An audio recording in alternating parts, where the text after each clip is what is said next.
Bonjour. Aujourd'hui, on va explorer une source intéressante. Une vidéo de Build and Roll. Oui, sur l'utilisation des groupes Facebook pour développer son activité, trouver des clients en gros. C'est ça. La question c'est, pourquoi cet outil? Est-ce que c'est vraiment gratuit?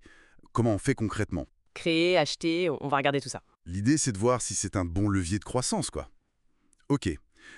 Décortiquons ça. Alors, d'après la vidéo, le gros avantage c'est d'attirer des prospects sans payer de pub. Oui, mais gratuit, ça veut dire beaucoup de temps investi au départ, hein. C'est sûr. Mais la bonne nouvelle, c'est que ça peut s'alléger, avec le temps et surtout l'automatisation. Exactement. C'est un peu l'image de l'arbre qu'ils utilisent. Ça démarre doucement, mais après, ça peut vraiment prendre de l'ampleur.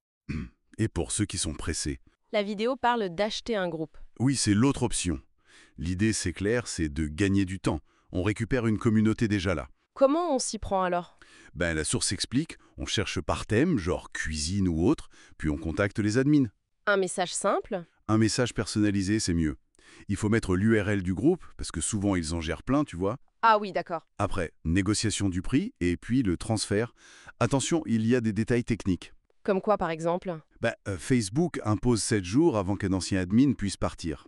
Et, hyper important, avoir des admins de secours. Genre un autre profil, quelqu'un de la famille. Au cas où le profil principal aura un problème, c'est ça? Exactement, pour pas perdre le groupe. Logique. Mais le point crucial, ça doit être d'évaluer le groupe avant d'acheter, non? Mhm. Comment on fait? Ah, voilà le truc intéressant. Il faut regarder les stats dans l'onglet à propos. Qu'est-ce qu'on y trouve? La date de création, le nombre de nouveaux membres chaque semaine, le nombre de postes par mois. Des chiffres bruts, quoi. Oui, mais ce qui est fascinant, c'est d'aller voir derrière. Un groupe avec peu de nouveaux membres ou peu d'interactions, même s'il n'est pas cher. C'est peut-être pas une bonne affaire. Mais voilà, ça peut être un signe que le groupe est un peu endormi. On cherche la vitalité, les commentaires, les réactions, tu vois. Un groupe vivant, ça se sent. Et le prix alors? Ça dépend de ça, justement. La source dit de faire gaffe si ça dépasse 200 €. Faut que ça corresponde à l'activité réelle. D'accord. Et si on crée son propre groupe, faut un bon nom, c'est ça? Accrocheur. Oui, pertinent. Et le choix public. Public ou privé. La vidéo conseille de commencer en privé. Pourquoi? Parce qu'on peut toujours passer de privé à public plus tard. Mais l'inverse, c'est pas possible. Ah, d'accord. Et pour les membres?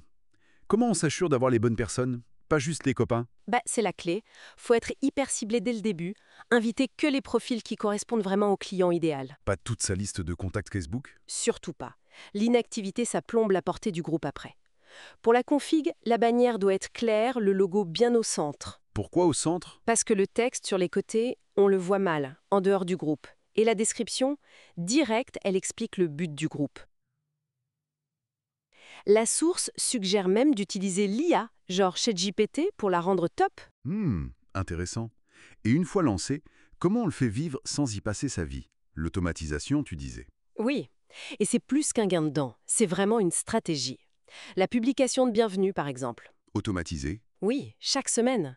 Ça accueille les nouveaux en les taguant et ça propose un petit cadeau. Un cadeau? Genre quoi? Un e-book, une vidéo, avec un lien vers une page de capture, pour récupérer des emails.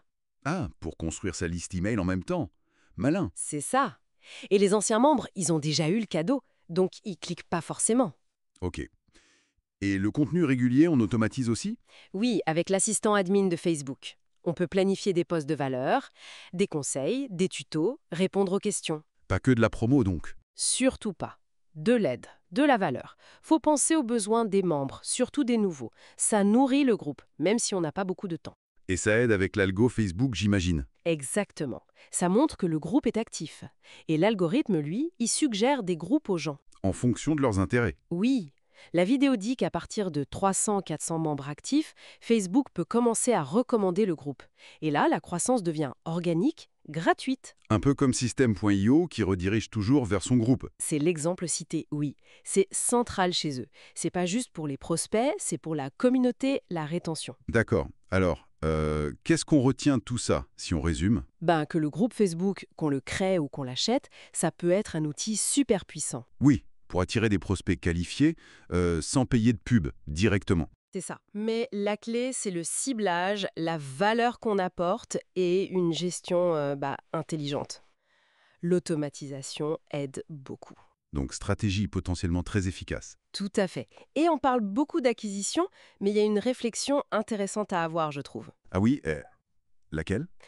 Comment un groupe bien animé pourrait aller plus loin que le marketing? Devenir un vrai lieu de fidélisation, peut-être de co-création avec les membres. Ou même de support entre eux. Voilà, renforcer la communauté elle-même, au-delà de la marque, c'est une piste à creuser.